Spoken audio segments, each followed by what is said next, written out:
Stay tuned for John's next video. So what we're doing today is going over the I-beam. And so what you'll notice is what heat does to our material. Okay? That's just a torch cut. Okay? Plasma cut will do that, but not as much. But you're still creating a heat affected zone, you're changing the grain structure, okay, and causing distortion. So some grain refinement is taking place. And so that gives us a little bit of a challenge because we're going to cut both edges of this plate. Okay, we're going to cut one side and then the other. A couple reasons. If we just cut one side, we'd end up with a piece that looks like this. Okay? And so we'd have a lot of straightening to do. When we cut both sides, that second cut helps pull that piece closer to straight than it was. So our optimum tip would be a single aught, a 0. We don't have one around. So there's nothing that says we can't use this bigger tip. We're just not going to get the premier cut that we could get with the aught. Okay? This gives us the oxygen cutting and the settling pressures. And so what we've already done is, and I'll show you how this works, but these are the on-off valves. Here the gas flowing. Okay? So that lets the gas flow, that shuts it off. So that allows us to make repeatable cuts quickly without having to readjust the torch every time.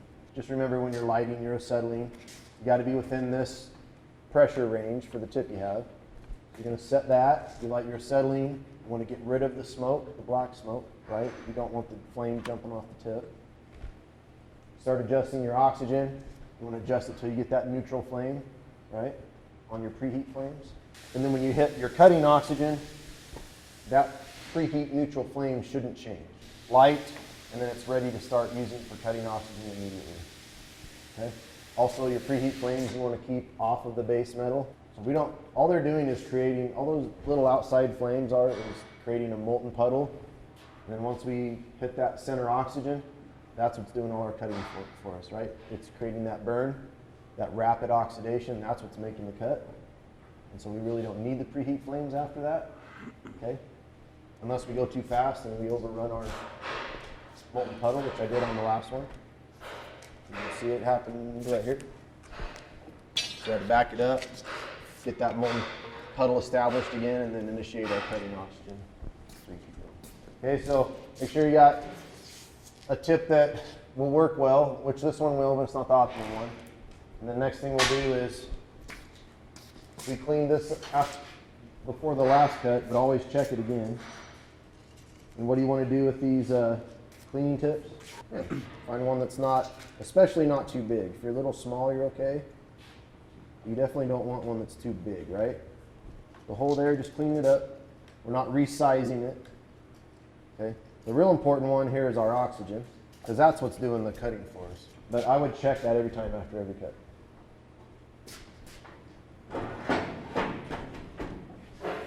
Remember how long you guys need?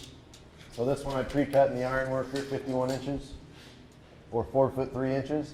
Make sure this isn't all the way to one side, because you only have so much movement in this track. There's the gear release, so you can freewheel it back and forth. So you want to make sure that's centered. So that's our gear release. That locks the gear in. Sometimes you gotta wiggle it a little bit. We have our gas on and off.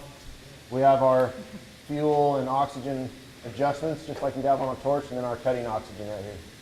So what's the first step we have to do before we light it? Yeah, spread it out.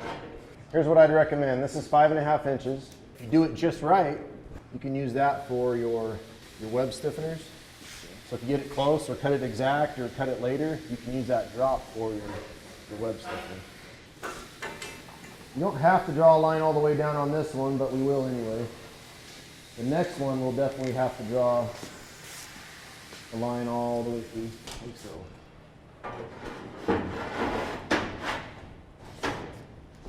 Okay, so this is the part we want to keep. This is the part we want to get rid of, right? So you want to make sure that you're cutting to the correct side of your line, okay? But actually, I've done wrong. On this one, this is the one we want to keep, because we know we have extra on this side. That's right. So this is the line, this is the dimension we want to keep right there for this cut. Once we make that cut, we'll flip it and cut what's remaining off. So we actually want to stay on this side of our line. So we make sure we get a square cut. So this runs our torch in and out. This runs our torch up and down. This loosens it so we can rotate this way or that way. The next thing we'll do is light our torch. About a half turn on that, right? 3/4. Full turn on your oxygen so it seats. Already have the pressures set. They're going to be based off of that guide. So once you hit this, here the fuel gases flow. We already got the flame preset and everything. So we'll light it and recheck it. But this will light the fuel gas as well as the oxygen.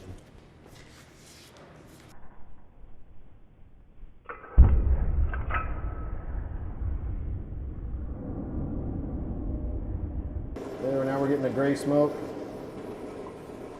Give ourselves a little bit more pressure there. Give ourselves some neutral flames there. Check our cutting oxygen.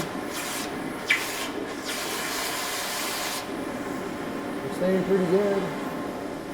So make sure we're keeping our preheat flames above the plate. We're going to keep this aligned. I'm going to cut it out right there.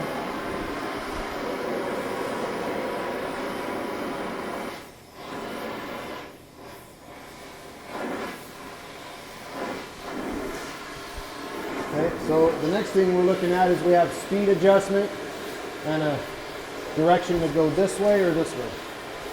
So there's our directions. Once we lock our gear in and turn it on. So we can go forward, this direction, you can call it forward or reverse or however you want it. Neutral, and return back that direction. We also have a speed adjustment. Okay, once you figure out your first cut, you'll know what speed is good for your material thickness and your flame. So you want to run as fast as you possibly can to still have a good cut, right? The slower you go, the more heat input, the worse the edges are going to be. So we'll start it a little bit slow and then kind of see if we can push the limit on it. Maybe we'll start at 20.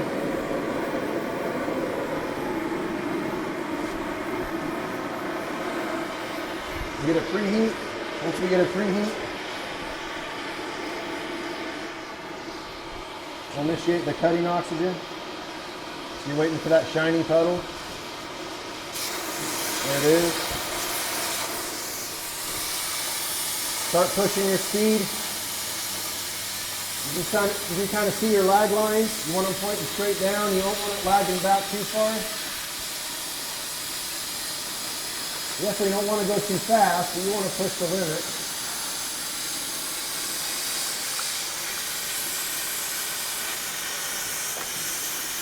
Pretty good, giving us a good cut. And then just keep an eye on it. Make sure this plate might deflect a little bit. Okay. If we need to adjust our preheat flames up and down, you can.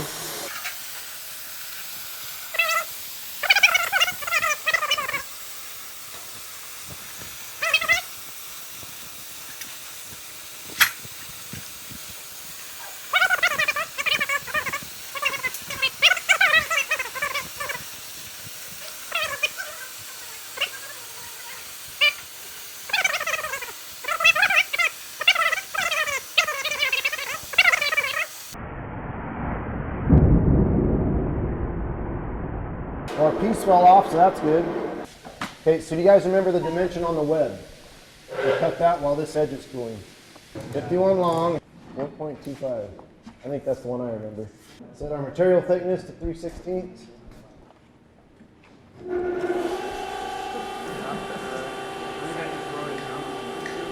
Cut it to length first, 51 inches.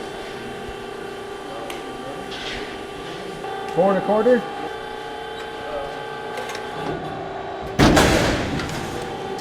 So I got 5-inch flat bar, right? I want 4 1/4, so I'm going to take 3/4 of an inch off.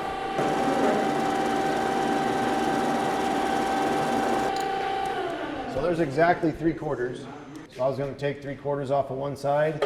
He recommended taking 3/8 and 3/8. It'll give us a nice square edge of flat as opposed to a radius that's full of some oxidation.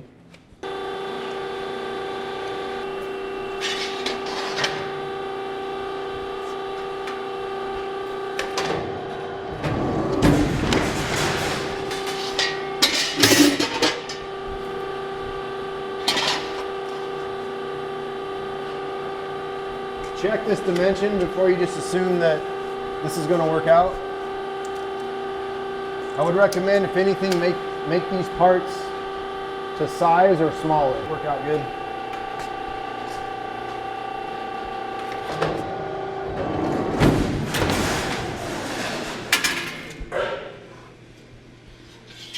So you got two nice crisp edges to work off of.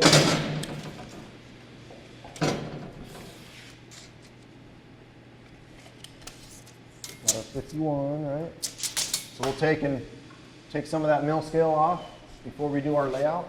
So here, with this piece at this point, I'm going to lay out all my welds, all my web stiffeners on both sides. So we can go over here and check our part and see how it's cooling for us. Still a little warm, so we can do our layout. While we're waiting, we can do our layout. We want to remove this mill scale. So you remember the three processes that we're welding this with? Flux core, spray arc, and short circuit.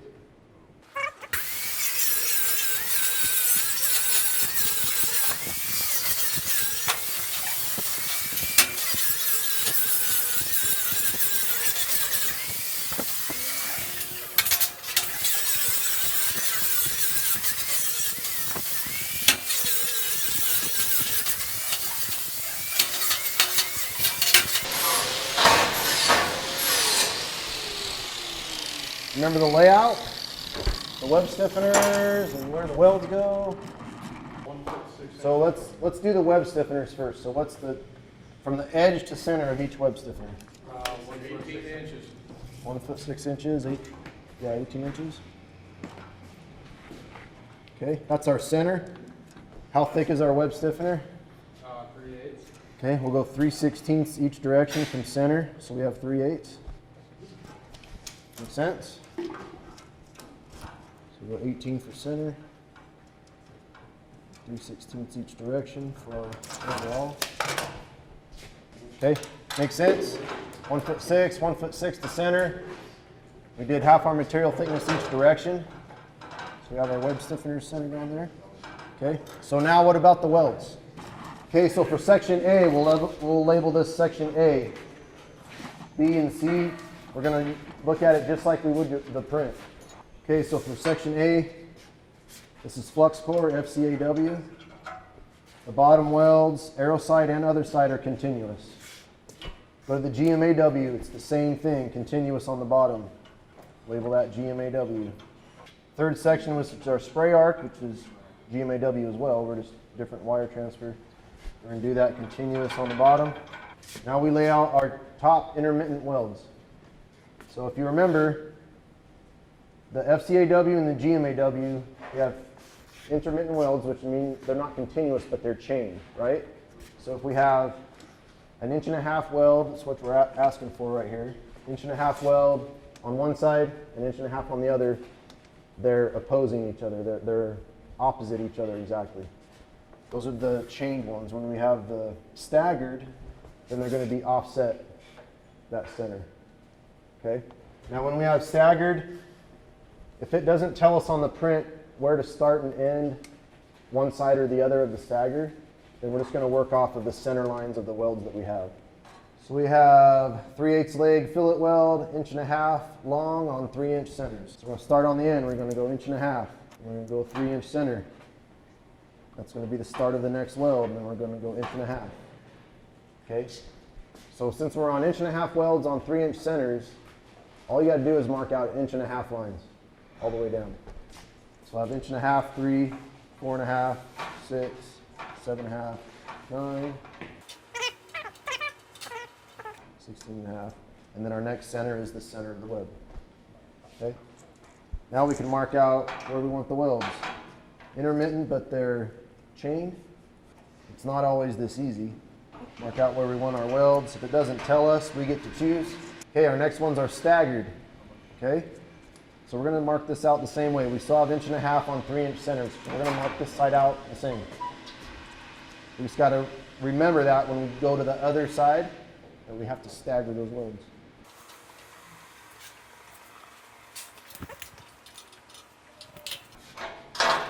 Don't redo everything on the other side. Just transfer your lines across.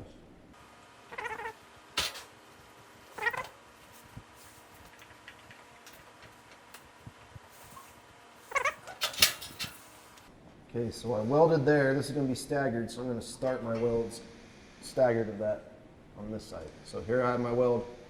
On the side I'm looking at, my weld is here.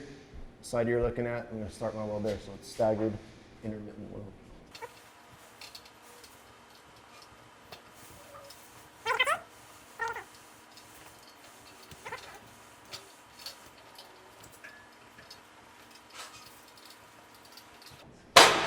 Okay, it's going to be continuous. We'll mark out our, let's check those real quick.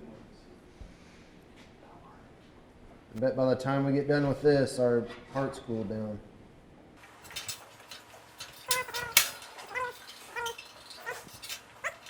Now we know where to put our welds, what they're going to be, our layout's done.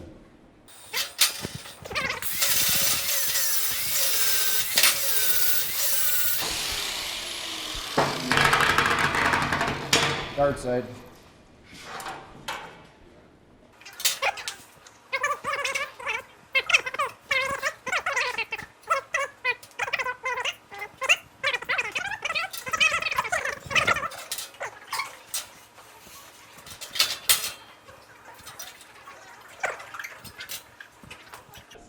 Okay, so now our layout's done. Good idea.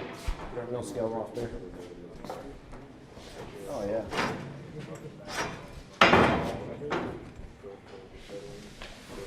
So did this one bone the same amount? Pretty much.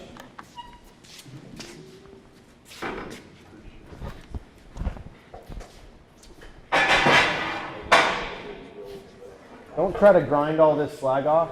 Just take it off. A hammer.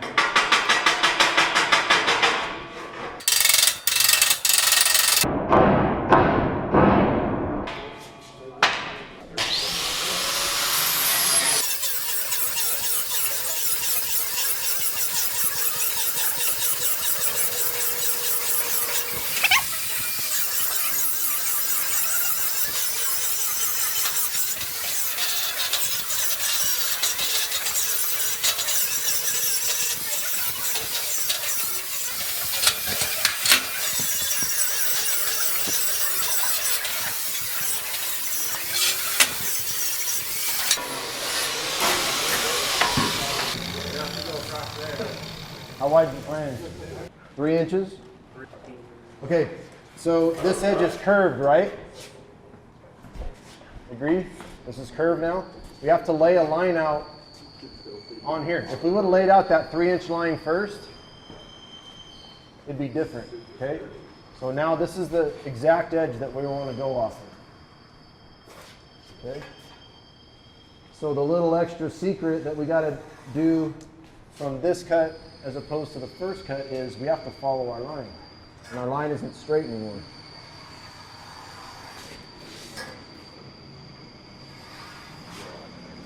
So if we cut in a straight line, you'll see this when I set this up here. If we cut in a straight line, you'll end up with a skinny middle, for lack of a better term.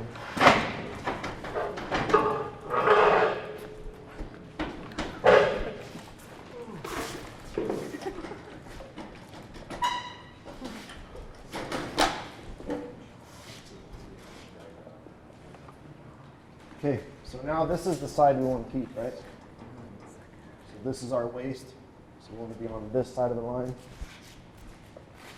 And it's kind of a guess at this point until we really see that cut happening, but I'm going to say right about there. Again, if anything, you want this a little small instead of a little big, so it fits in the jig. Look how far we are in the middle of this part, look how far off we are.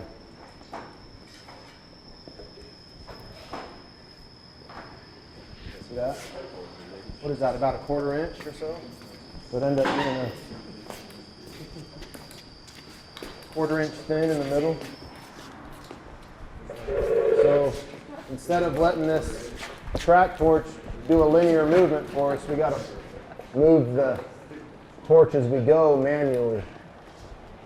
It's still going to run at a consistent speed, but we actually have to follow the line. A little more of a manual operation than before.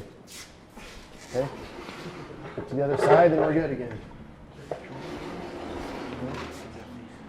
So since it cut so well before, I'm just going to start from this side again and do the same thing. So in theory, the gases should be adjusted, so all we got to do is turn them on, light them, and then preheat our metal, and then away we go.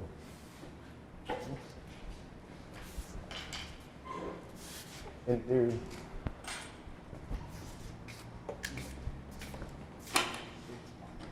Lock that in. And we're still on. I got bumped a little bit. We're on 24 now. So the flame should be good. Look like a neutral flame to you. So our speed should still work for that setting then. So all we gotta do is preheat. So now you're gonna have to keep your hand on this so you can follow your line.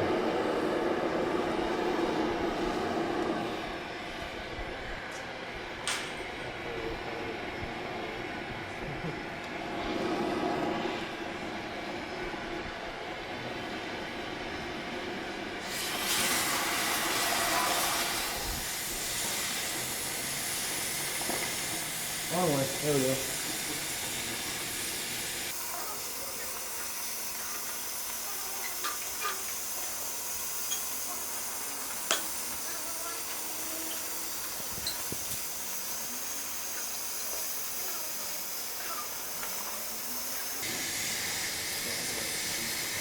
If you learn nothing else from this project, you'll learn what heat does to our material.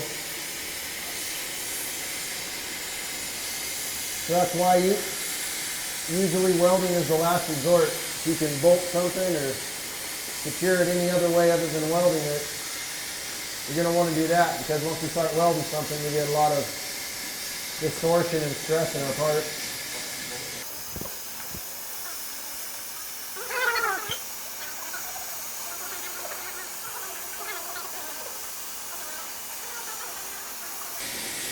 Didn't clean the tip, so we'll see if we get the same quality of cut the second time around.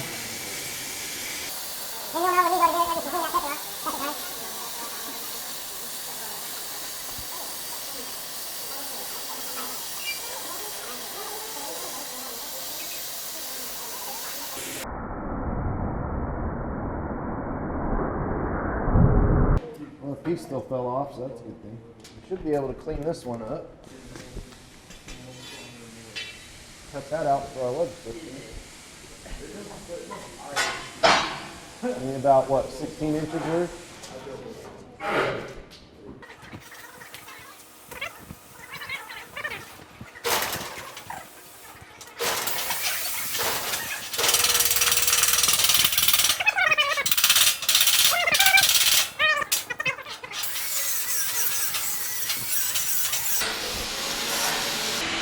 I don't know if you notice the sparks look a little different to you.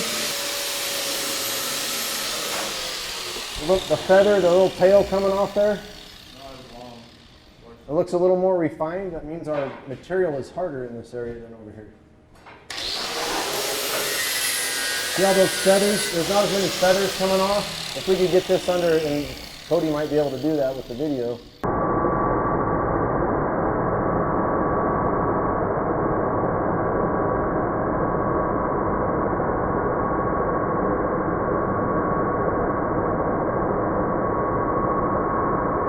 That as opposed to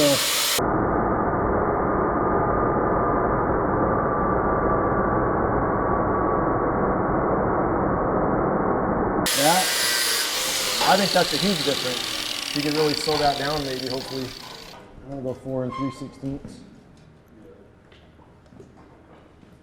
No, I'm just gonna cut those on the iron work.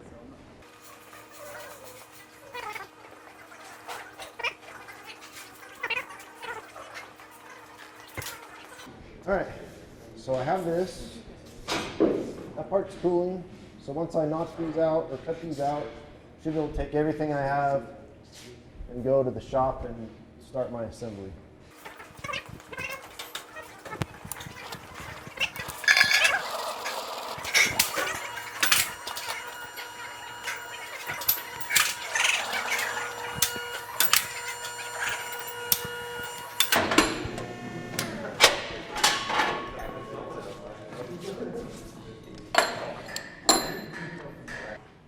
So hopefully this is what the third project we've done. You're starting to realize how much time is in the prep and then how much time is actually done welding. So it makes no sense to rush the prep work and have it be inaccurate, because all it's going to do is affect our weld at the end. Okay, we'll meet over there in the shop. You guys want to take a 5-minute break?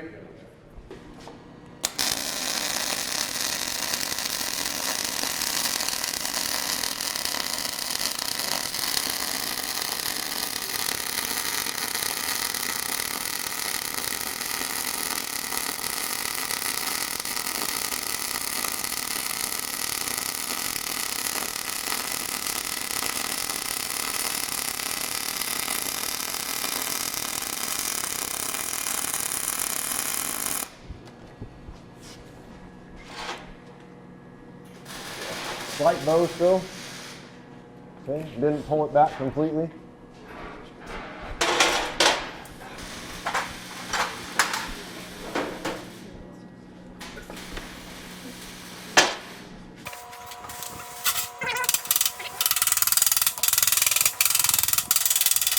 I'm happy with the cut. I just wish we had a little less slag.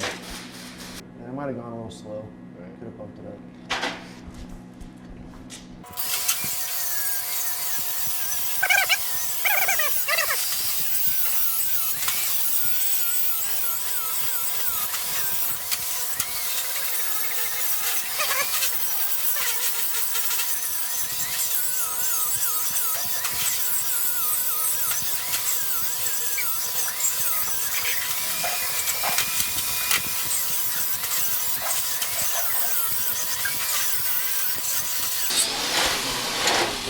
Hope I didn't get you guys too bad this part.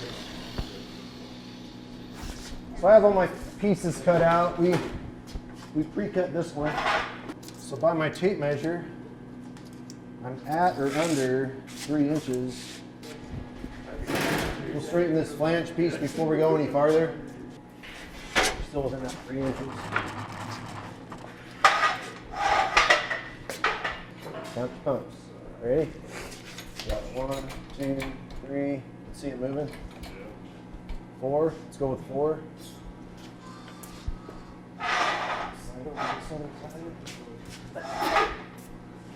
Okay, so 1, 2, 3, 4.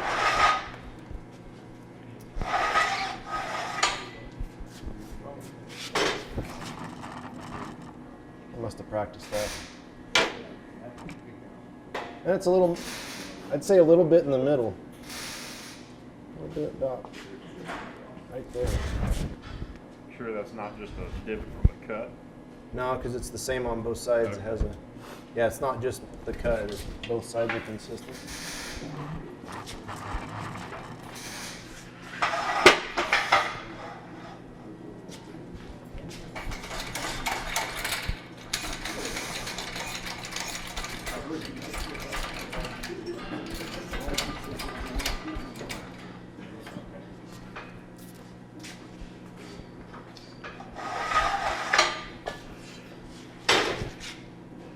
Oh, I like that. Pass that around. Okay. So now we have the jig. We got the web stiffeners in my toolbox. We got the web. Got my 2 flanges. Now we got to start tacking. These are each labeled number 1 with the arrow going up.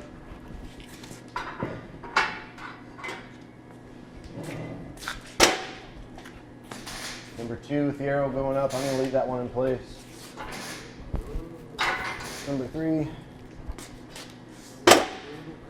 I'm probably going to grab my file and make sure there aren't any berries that are going to mess up my ability to move those parts in there. Not, we're being as efficient as we can. All the berries off there. Look at that one.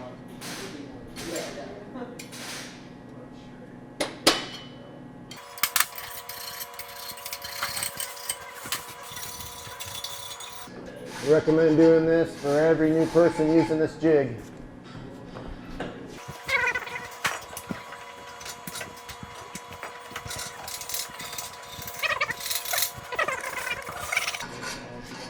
All goes back to planning. So start looking at this thing, how am I going to weld it? So maybe I'll put my tack welds on the end of each weld here. Okay. One extra step you can take if you want. This works really good for pipe to plate, T-fillets. Here's where my tack's going to go, right?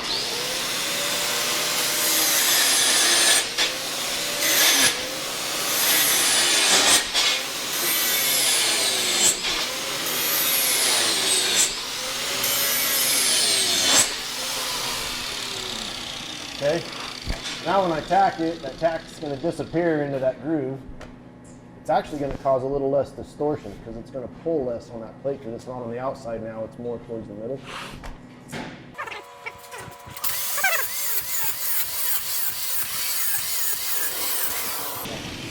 Okay. Well, let's see if our parts fit.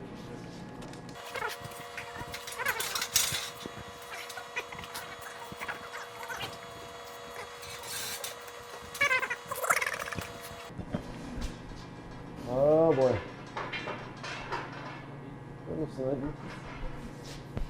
Oh, it's from that iron worker.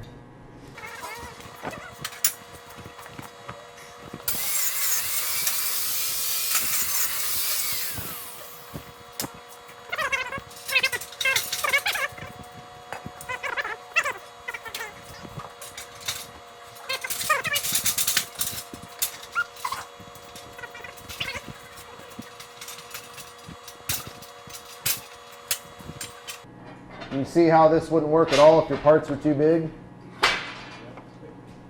You don't want to, you still got to be within tolerance. And you definitely don't want, if you can help it, you don't want a giant gap on this web. You want it to be pretty close. Within tolerance. So I got a little gap there. I'd rather have a slight gap than not have it fit. I'm going to tack my ends here.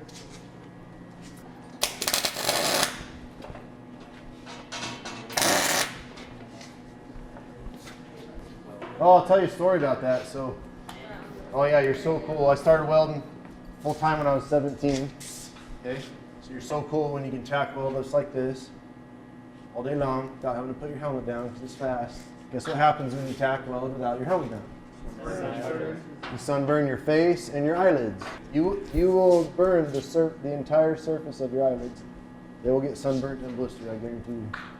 And the light does go through the eyelids. It's not like your eyelids stop that light. So you'll get flash burn through your eyelids too. Unless you're really cool. It probably won't happen. You can do this a couple ways. I kind of have an issue with tacking my other end. If we have a jig like this, I like to work my way down because you are going to get some shrinking as you go. So if I tack this end, it kind of locks that in place, and now all my tacking in between is going to create some stress. Does that make sense? If I'm moving my way down with my tacks, it's going to shrink and stress as we go. If I have a jig. If I don't have a jig, then yeah, I got to kind of tack my outer dimensions and lock everything in place dimensionally. If I have a jig, I'd rather eliminate a little bit of that stress and work my way through it. Does that kind of make sense? Okay. So here's our intermediates. Every other weld that I'm going to have, I'm going to tack the end of that. And then I'm going to do exactly opposite of that on the continuous weld side.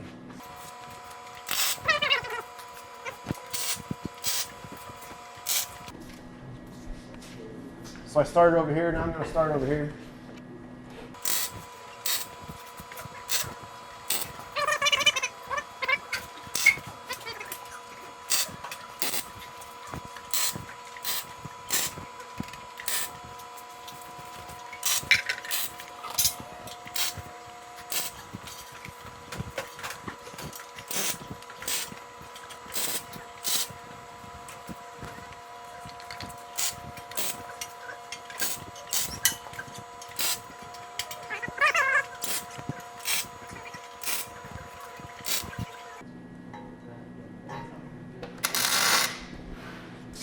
Main thing is we're putting tacks. They're going to get welded over. Okay, you don't want some tack just hanging out there. Okay. So are we ready to weld it? Take it out and weld it? Yeah. You don't want to weld it in the jig. We could put our web stiffeners in place right now if I would go notching.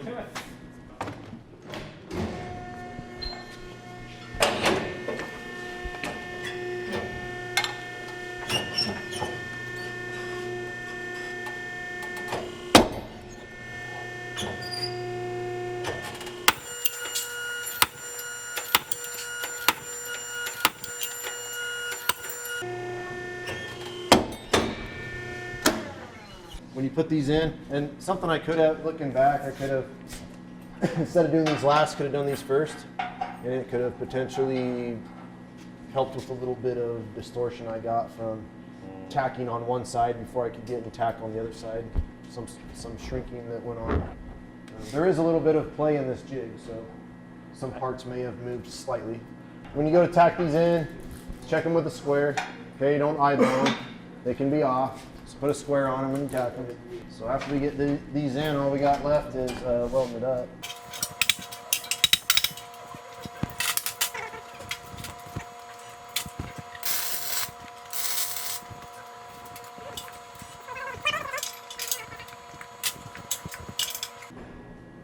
I'm going to tack this first one, and then I'll check it for square since it's not going to sit on the thing.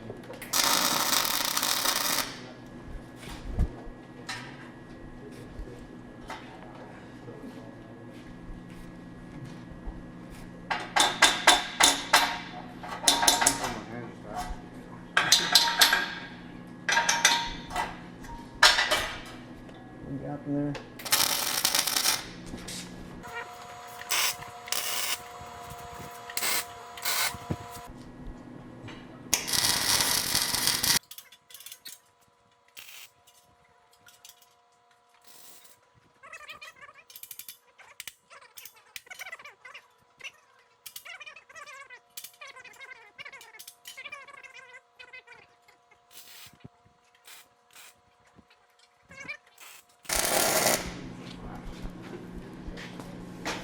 So I would recommend leaving that center one in.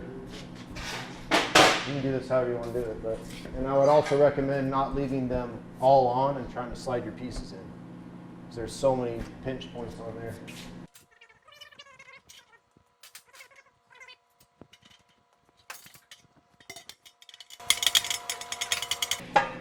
Try to treat these things nice, because they have to be. Yeah, I heard you say hammer them. Try to treat them nice, because the next guy has to have his parts fit in there. Okay, we're not putting it on one side. It's going to cause distortion as opposed to the other. Get our middle ones in place. They'll kind of lock everything in the center and work our way out. So that's kind of the same thing you want to do here. You want to have a plan. You don't want to just start welding just randomly. You start thinking, if I put a weld here, where is it going to pull? So if it pulls in this spot, where do I need to place the next weld to counter that? I'm not going to weld all of the intermediates at once. Maybe I'll do half and trade over to the other side, and then do the other half and then switch back.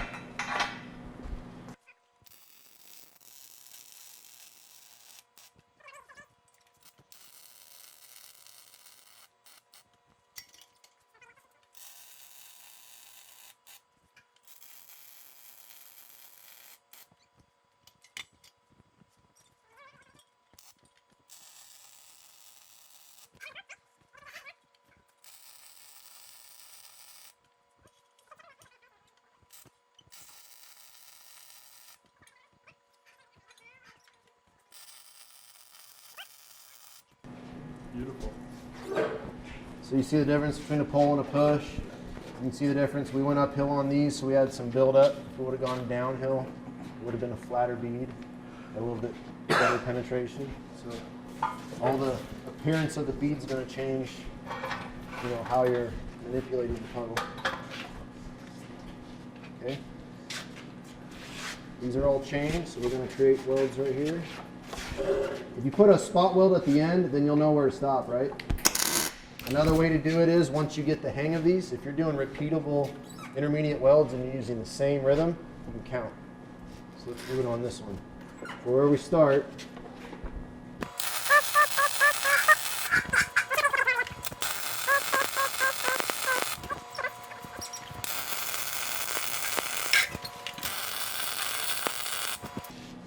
I'll tell you, you'll end up counting a lot. As welders, you'll count all the time. Have a welder.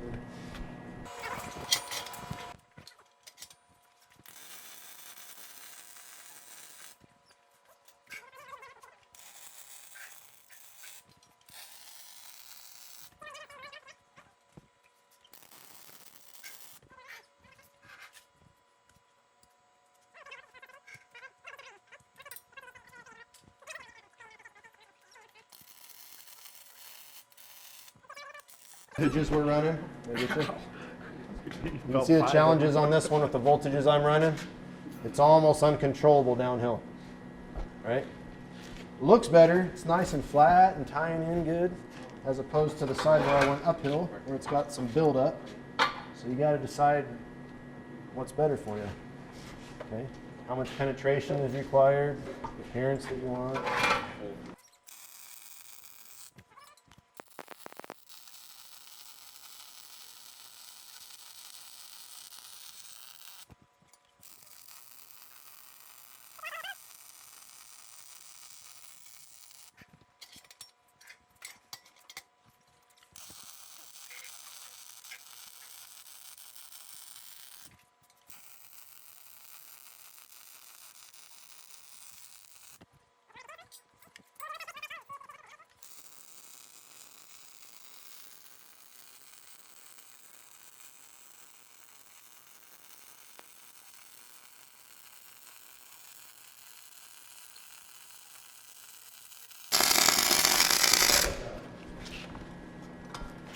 Okay, kind of a nice flat bead there.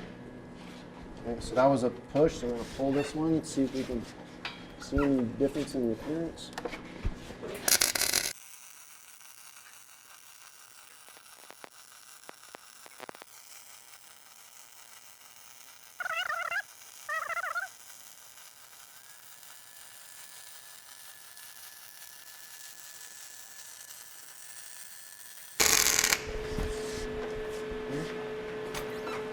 So we'll set up, we'll do flux core next, and then we'll finish with spray art.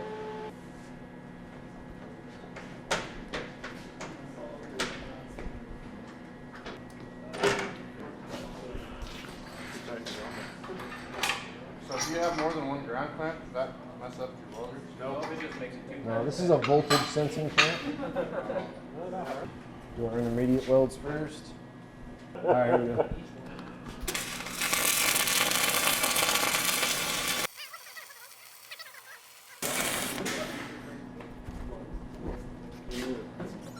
Huh? Yeah, we're on a second.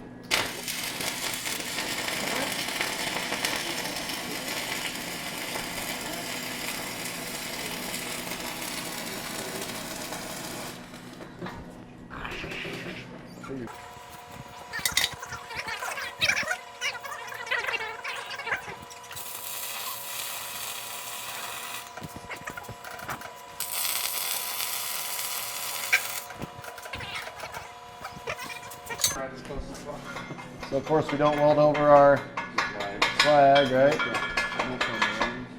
We have slag, so we drag, so we're not using any type of pushing motion.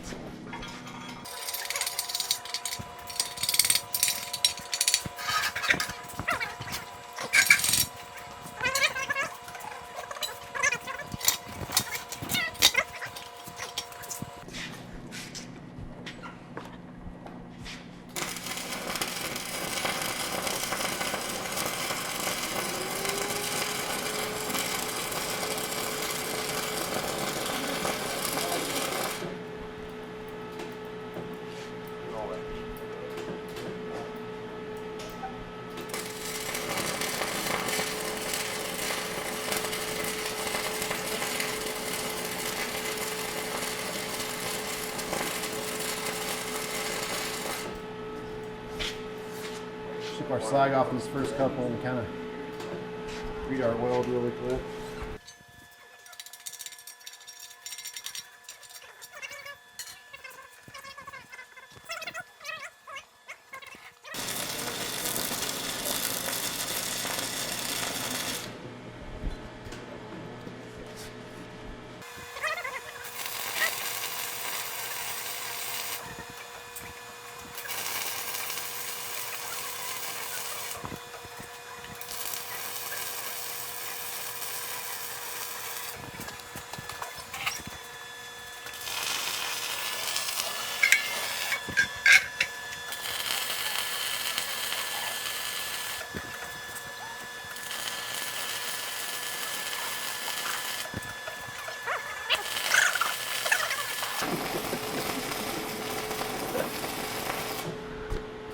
And this, you have to do it.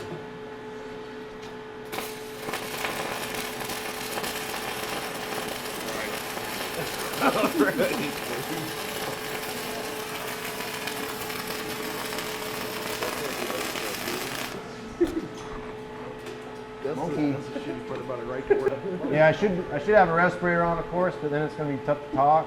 But definitely, I mean, these fumes are bad. right, I bet.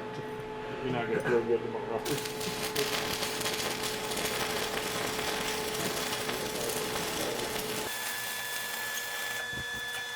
Flip it over, do the other side.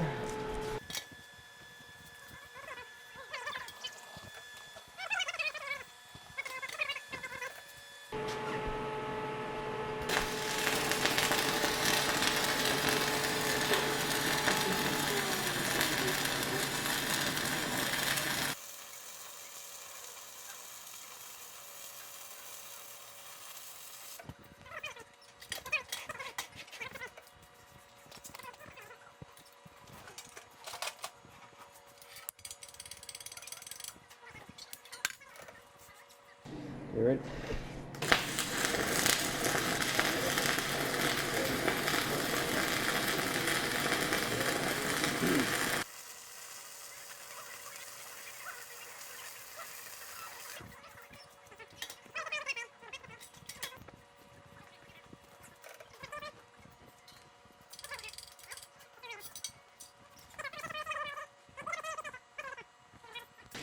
Any way that you can stabilize yourself is going to be a good thing.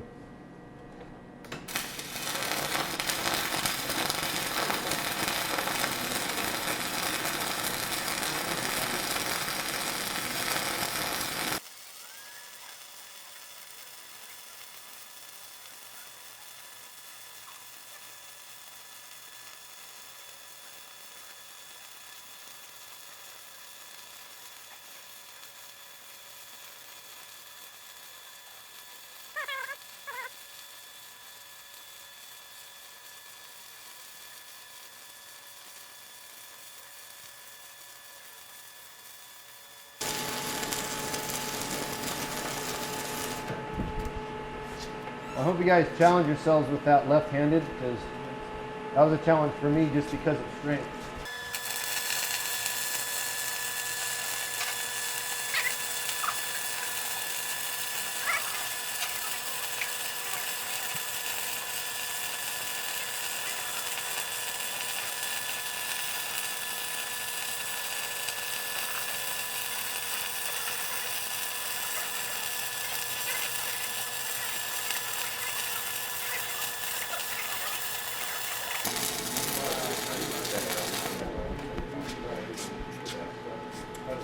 Might as well leave that slag in place until you make this weld, because you can see how red hot it is on this side.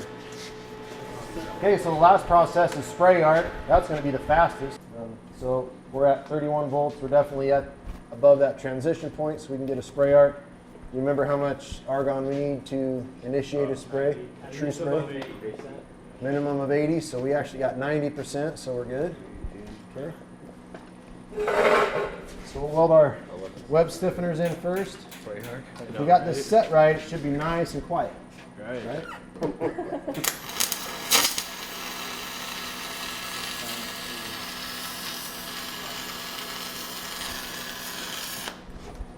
Nice.